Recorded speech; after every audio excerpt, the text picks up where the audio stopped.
My father and the other 4 missionaries definitely knew it was dangerous, but they were willing to give up their lives in order for the Waorani to know the truth, what we believe to be the truth.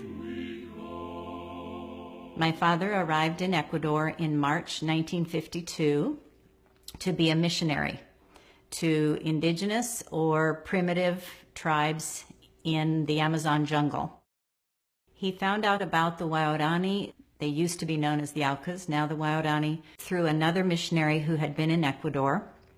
This missionary said that the Waorani were very violent, Stone Age, and they knew nothing about the outside world. It just caught his heart, and he felt that those were the people he was supposed to go to. My father and the missionary pilot, Nate Saint, took several flights over the Amazon jungle looking for this group of Indians, and eventually came upon this one very small settlement of the Waorani. I saw a thing that thrilled me. It seemed an old man stood beside the house and waved with both of his arms as if to signal for us to come down. Aucas waving at me to come. Nate Saint, the pilot, by that time had found a spit of a beach along the Curaray River that he knew the Waorani could walk to. These 5 men decided to set up camp on that little beach. After 3 days of waiting at the camp, there were 3 Waorani that came out of the jungle, 2 women and 1 young man.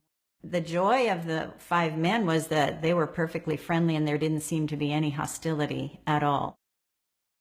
But the Waorani were, of course, suspicious of these white men and really had no idea of the goodwill that the white men had for them.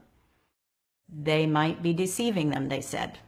They might be tricking us, and we better kill them before they kill us.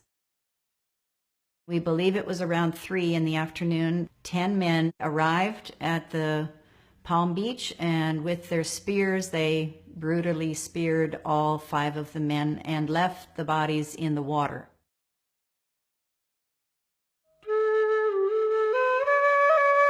After my father's death, my mother got to know 2 Waorani women who had fled the tribe because of the violence.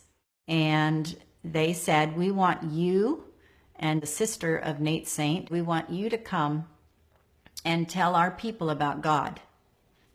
While we lived with them, and we were there almost 2.5 years, I, of course, got to know all of the tribe and the 10 men who had done the killing. Amazingly, I really don't remember being afraid of them. They were always laughing, and they would always make my mother laugh. So I simply enjoyed being with them. When passing through, of course, it was a tragedy, and of course, I often wished that I had known my dad, still do. But I really believe that God allowed this to happen so that more and more people could actually see what real commitment to Christ means. And I really don't believe their lives were wasted.